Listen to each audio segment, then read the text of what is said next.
দিনে এই মুহূর্তে এখন আমাদের সকলের প্রিয় ডক্টর মিজানুর রহমান আজহারী হুজুরের মাহফিল হচ্ছে রংপুরের লালমনিরহাটে। ঠিক আছে কথাটা? আমি জাস্ট একটু ভিডিও দেখেই আবার স্টেজে উঠে গেছি। তো আমাদের আজকেরও মাহফিল যা আমরা দেখতে পাচ্ছি আজকে, এটাও রংপুরের বিভাগের মধ্যেই পড়ে। আপনারা সবাই একবার ডানে বামে তাকায় দেখেন মাহফিলের পরিবেশ। আমার মনে হচ্ছে আজকের মাহফিলের যত শ্রোতা এসেছে, যত অডিয়েন্স এসেছে, আই রিয়েলি বিলিভ দ্যাট আজকের মাহফিলে 90% বেশি কলিজার টুকরা যুবক ভাই আজকের মাহফিলে।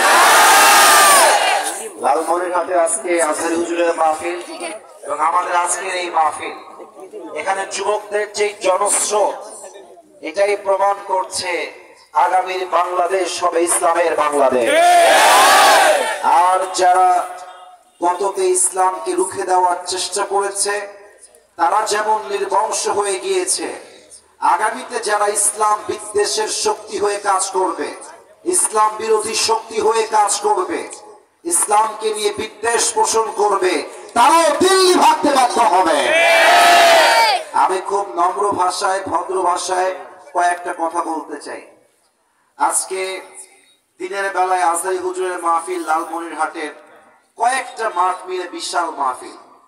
কোনো মাঠে কোনো জায়গা নাই, হাজার হাজার যুবক দিয়ে, মা বোন দিয়ে সব প্যান্ডেল, স্টেডিয়ামটাও ভরপুর হয়ে গেছে। আমি শুধু একটা কথাই বলবো, ইসলামকে যত বেশি আপনি দমন করতে চাইবেন, ইসলাম তত বেশি ফুলে ফেপে সামনের দিকে এগিয়ে যাবে। আজহারী সাহেবকে নিয়ে অনেকে দেখলাম অনেক নতুন করে চুলকানি শুরু হয়েছে, অনেকে অনেক বাজে কথা বলার ট্রাই করছেন। লাভ নাই, খাওয়া নাই, খাওয়া নাই। আপনি যতই বলেন, এটা আপনাকে মানতে হবে যে Azhari is a brand of Bangladesh. আজহারীর মতো জনপ্রিয় আলোচক, ইসলামিক লেকচারার পৃথিবীর কোথাও নাই। আমি প্রমাণ দিচ্ছি। আপনি যার নামই বলেন, বাংলাদেশ সহ পৃথিবীর যত দেশ আছে, এমন কোন আলোচক পৃথিবীতে জন্ম নেয় নাই যে আলোচক কোথাও ওয়াচ করবে আর সেখানে 20 লক্ষ মানুষ জমা হয়ে যাবে, এমন পৃথিবীর কোথাও নাই। Azhari is the only one person, সে যেখানেই যায় 10 লক্ষ 20 লক্ষ মানুষ ইসলামের ভালোবাসায় জমা হয়ে যায়। আমরা গৌরব করি, আমাদের অহংকারের জায়গা, আমাদের গৌরবের জায়গা এটাই ইসলাম। ইসলাম এত সুন্দর, যদি এটাকে কেউ রিপ্রেজেন্ট করতে পারে to the better way, to the best way, আমার বিশ্বাস একজন মানুষ ইসলামকে রিপ্রেজেন্ট করবে, তার কথা শুনে হাজার হাজার বিধর্মী কালেমা পড়ে মুসলমান হয়ে যাবে। আল্লামা দেলোয়ার হোসেন সাঈদী হুজুর, নাম তো শুনছেন? এত আস্তে কেন, নাম শুনছেন না আপনারা? আমি দোয়া করি আল্লাহ হুজুরকে জান্নাতুল ফেরদাউসের উঁচু মাকাম নসিব করুন। পড়েন সবাই আমিন। আমার মনে হয় এই যে আমরা বলি, আপনি একজনকে মেরে ফেলবেন, একজনকে হত্যা করবেন, আল্লাহ আরেকজনকে তৈরি করে দিবে। আপনার আল্লামা দেলোয়ার হোসেন সাঈদী হুজুরকে মিথ্যা রাজাকারের ট্যাগ দিয়ে জেলের মধ্যে পচিয়ে নির্বিচারে ইনজেকশন পুশ করে হত্যা করেছেন। আল্লাহ বলছে, তোমরা একজনকে হত্যা করলে কি হবে, আমি তার পরিবর্তে হাজার হাজার আজহারী বাংলার মাটিতে পয়দা করে দেব। রুখে দেওয়ার সাধ্য কারো নাই। আমাদের সকলের প্রিয় আল্লামা একটা কথা বলতেন, যারা তোমরা আমাদেরকে মৌলবাদী বলে ট্যাগ দিয়ে গালাগালি করো, আমরা চুল পরিমাণ এই কথায় রাগ করি না। কেন করি না? ঠান্ডা ভাষায় বলছি, কোন লাউড এন্ড শাউট ছাড়া বুঝে শুনবেন। দেলোয়ার হোসেন সাঈদী হুজুর বলতেন, মৌল শব্দ আসছে মূল থেকে। কি থেকে? এটা গায়বান্ধার সাউন্ড হইল না। কি থেকে? মূল থেকে। মূল মানে হচ্ছে কোরআন, মূল মানে হলো হাদিস, মূল মানে হচ্ছে আল্লাহ তাআলা, মূল মানে হচ্ছে হিজ লাস্ট মেসেঞ্জার মুহাম্মদ সাল্লাল্লাহু আলাইহি ওয়াসাল্লাম। তো উনি বলতেন, যারা আমাদেরকে মৌলবাদী বলে গালি দাও, আমরা হলাম মূলবাদী আর তোমরা সবাই আগাবাদী।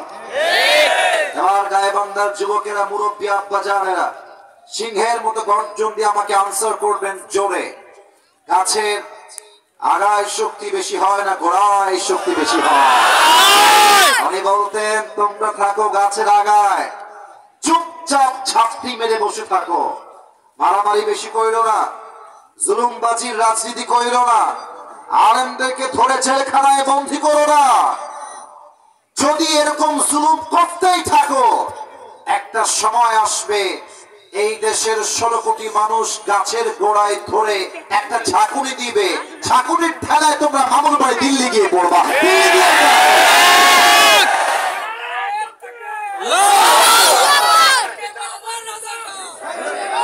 ওনার প্রত্যেকটা কথা আমাকে কথা বলতে দেন, আমাকে কথা বলতে দেন। ওনার প্রত্যেকটা কথা আজকে বাংলার মাটিতে বাস্তবে রূপ ধারণ করেছে।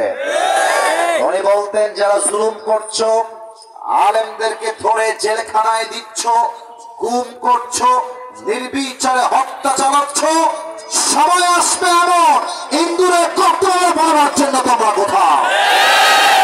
তার প্রমাণ সালমান এফ রহমান দরবেশ বাবা। ভাইয়ের আমার হাসতেছেন, আমি বলি একটা কথা মনোযোগ দিয়ে শোনেন। সালমান এফ রহমান তার জীবনের 1 মিনিটের ইনকাম আপনার পুরো জীবনের ইনকাম সমান সমান। 1 মিনিটের ইনকাম। এত টাকার মালিক, 1000 কোটি টাকার সম্পদ।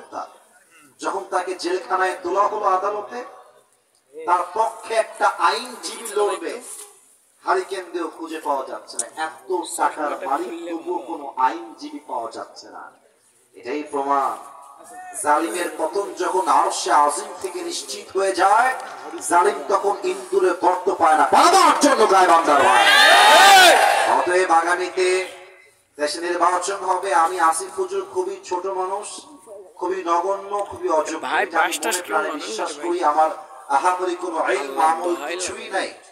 তবে আজকে অ্যাজ এ খতিব নয়, অ্যাজ এ ইসলামিক লেকচারার নয়, as a citizen of Bangladesh, বাংলাদেশের একজন নাগরিক হিসেবে 2টা কথা বলতে চাই। নাম্বার 1, যদি ঠিক হয় আমার কথা, সিংহের মতো গর্জন দিয়ে আমাকে অ্যাপ্রিশিয়েট করবেন। নাম্বার 1 দাবি, আমাদের সকলের দিলের দাবি, কলিজার দাবি, আগামীর বাংলাদেশে প্রধানমন্ত্রী হিসেবে আমরা কোন নারীকে চুল পরিমাণ ক্ষমতায় বরদাস্ত করতে পারি না। আপনারা সবাই দ্বিমত না একমত? দ্বিতীয় কথা আর একটু বুঝে শুনতে হবে।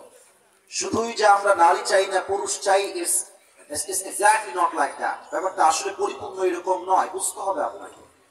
আমরা এমন একজন পুরুষকে রাষ্ট্রনায়ক হিসেবে দেখতে চাই, এমন একজন পুরুষকে দেশের ক্ষমতার চেয়ারে দেখতে চাই, এমন একজন প্রধানমন্ত্রী আগামীতে আমরা চাই যিনি একই সময়ে এই দেশের প্রধানমন্ত্রী হবেন, তার কোয়ালিফিকেশন, তার কাবিলিয়ত, তার ইস্তেদাদ, তার যোগ্যতা এতটা হাইলি কোয়ালিফাইড হবে। আমাদের দেশের প্রধানমন্ত্রী হবে এমন যিনি একই সময়ে জাতীয় সংসদে দাঁড়িয়ে বক্তব্য দিবেন, এবং তার যোগ্যতা হবে এমন আমাদের প্রধানমন্ত্রী চাইলে জাতীয় মসজিদ বাইতুল মুকাররমে দাঁড়িয়ে জুমার খুতবা দেওয়ার যোগ্যতাও রাখে। এমন প্রধানমন্ত্রী আমরা আগামীতে বাংলাদেশে চাই কি চাই না? আরে গাইবান্দার ভাইয়েরা, দেশের প্রধানমন্ত্রী যদি হয় জাতীয় মসজিদ বাইতুল মুকাররমের খতিব, আনসার মি লাউডলি, জোরে উত্তর দেন, দেশে কি আর সুদ থাকবে? ঘুষ থাকবে? ধর্ষণ থাকবে? পুরো দেশটাই সোনার বাংলাদেশ হয়ে যাবে। আল্লাহ এমন রাষ্ট্র আমাদের সবাইকে কায়েম করার তৌফিক দান করুক। পরের সবাই দিল থেকে আমিন। আপনাদের বউ আছে? একটু হাত তোলেন। বউ আছে? বউ আছে, আচ্ছা ঠিক আছে। মোটামুটি কিছু লোকের বউ আছে। এবার শীতকালে যাদের বউ নাই, খুব কষ্টে আছে, তারা একটু হাত তোলেন।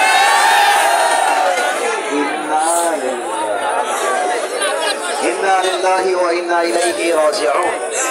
আপনাদের কারো বউ নাই? এটা আমি বিশ্বাস করি না। সত্যি সত্যি সত্যি সত্যি।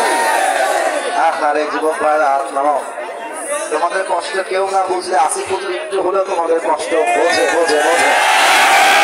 আমি একটা কথা আজকে বলতে চাই, আজকে যুবক যেহেতু দেখতে পাচ্ছি, আমি যদি 5টা মিনিট যুবকদেরকে নিয়ে কথা না বলি তাফসীর করার আগে, আমার পেটের ভাত হজম হবে না, যুবকদের পেটের ভাত হজম হবে না, ঠিক আছে?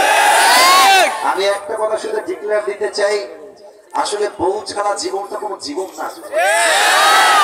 জীবনে একটাই টার্গেট, একটাই মিশন। এখন সিঙ্গেল থাকার দিন শেষ, বিবাহিত হওয়ার দিন শুরু হয়ে যাবে। আমরা সিঙ্গেল থাকতে চাই না। আপনি খুব খেয়াল করবেন, শীতকালে আপনি যতই কম্বল মুড়ি দেন ঠান্ডা লাগবে, যতই ল্যাপ মুড়ি দেন ঠান্ডা লাগবে। একমাত্র বউ ছাড়া যুবকদের শীত দূর হবে না বলে বউ লাগবে যুবকদের। আল্লাহ আমার প্রত্যেকটা যুবক ভাইদেরকে দিনদার নেককার বউ দিয়ে দিক পড়াবে। আমি দুই একটা কথা যদি এখন বলি, না করবেন না তো আপনারা? আচ্ছা, একটা তাকবীর দেন সবাই মিলে, নারায়ে তাকবীর। আমি যুবকদেরকে আজকে ফার্স্ট এন্ড লাস্ট একটা গাইডলাইন দিব আমার বক্তব্যের শুরুতে। আর দেরি কইরো না, এবার আল্লাহর ওয়াস্তে বিয়েটা করে নাও। মনে রেখো, আমি বলি মনে রেখো, চরিত্র রক্ষার জন্য বিয়ের চাইতে উত্তম আমল দুনিয়াতে দ্বিতীয় কিছুই হতে পারে না। এখন কিছু যুবক আমাকে প্রশ্ন করবে, হুজুর আমি বিয়ে করছি না, এর কারণ হচ্ছে কাকে বিয়ে করব? মেয়ে যদি নষ্ট হয়, চরিত্রহীন হয়, সতীত্বহীন হয়, ধোঁকাবাজ হয়, তাহলে আমি তো ঠকে যাব হুজুর, আমার জীবন তো নষ্ট হয়ে যাবে। আজকের এই কথা আমি কখনো আগে বলি নাই, মন দিয়ে শোনো। তুমি যদি ভাবো যে আমি আজকে এই মেয়েকে বিয়ে করব না, 2 বছর পরে আমি বিয়ে করব অন্য জায়গায়, তুমি যে 2টা বছর অপেক্ষা করবা বিয়ের জন্য, আফটার 2 ইয়ার্স, 2 বছর পর তুমি যে অমুক মেয়েকে বিয়ে করবা, ওই মেয়ে যে ধোঁকাবাজ নয়, তোমার গ্যারান্টি লিখে দাও, লিখে দাও, কোনো সন্দেহ নাই। হতে পারে সে ধোঁকাবাজ, হতে পারে সে